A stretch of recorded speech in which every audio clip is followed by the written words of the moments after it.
What is the world ultimately made of? Does it boil down to one fundamental substance which serves as the essence of all things? Or is the multiplicity of reality what is truly fundamental?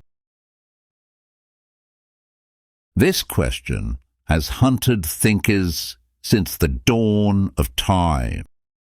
And it's not just about physics. It's about everything. In ancient Greece, the first philosophers didn't argue about politics or gods. They argued about what exists.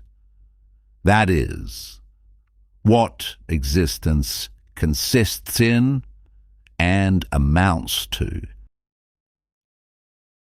Thales of Miletus, one of the first to attempt to provide an answer to this question, proposed that everything was made of water, and before long, his contemporaries began to come out of the woodwork with their own ideas.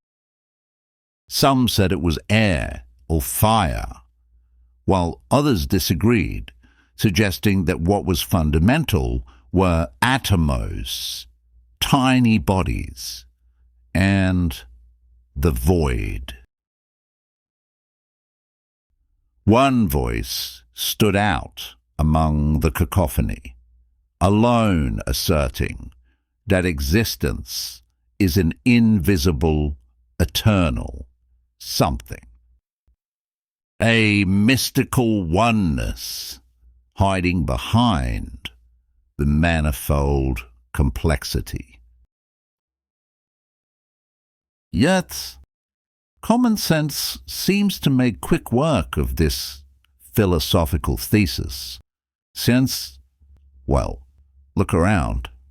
The world certainly seems to be made of a great many things, a diversity which is truly deserving of the appellation popular in the East, the 10,000 things. Plants and people, concepts and celestial bodies, galaxies and gods. With a world so populated, so seemingly fertile and fecund, the question naturally arises for any who hope to see through this manifold complexity in order to spy the unity implicit within. How can something so multifaceted ever even arise from a transcendental unity? Or is it the other way around? Is unity just a convenient illusion we impose on a fundamentally fragmentary world? Heraclitus was unique in being perfectly at peace with the paradoxical nature of reality, and made sense of it by asserting that change is the only constant in the universe. And this is why one can never step in the same river twice, because it is not the same river, and he is not the same man. And change, of course, is both one and many.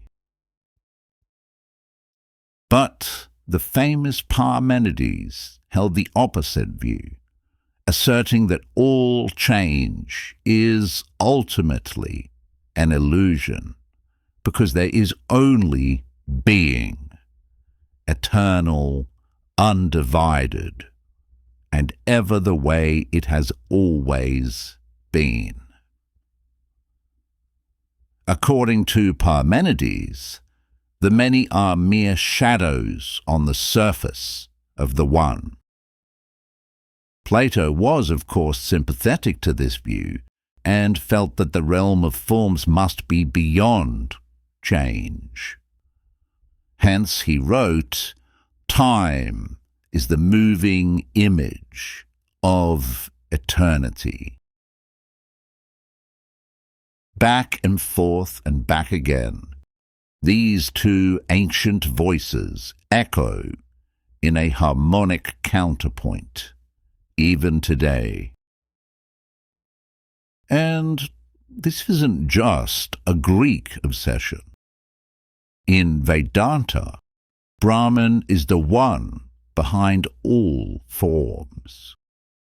In Taoism, the Tao gives birth to the 10,000 things. In Buddhism, the self is empty. Not one, not many, but none. Across uncountable traditions, the question unfailingly recurs. How can difference arise from unity, or unity from difference?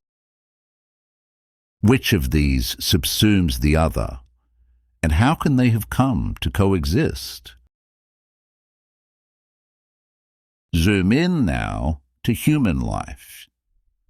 You are one person, but inside you live thoughts and moods, ideas and dreams, countless personae and competing voices. What you really are is a crowd, concealing your multifarious nature beneath the classic trench coat of the given name. And society?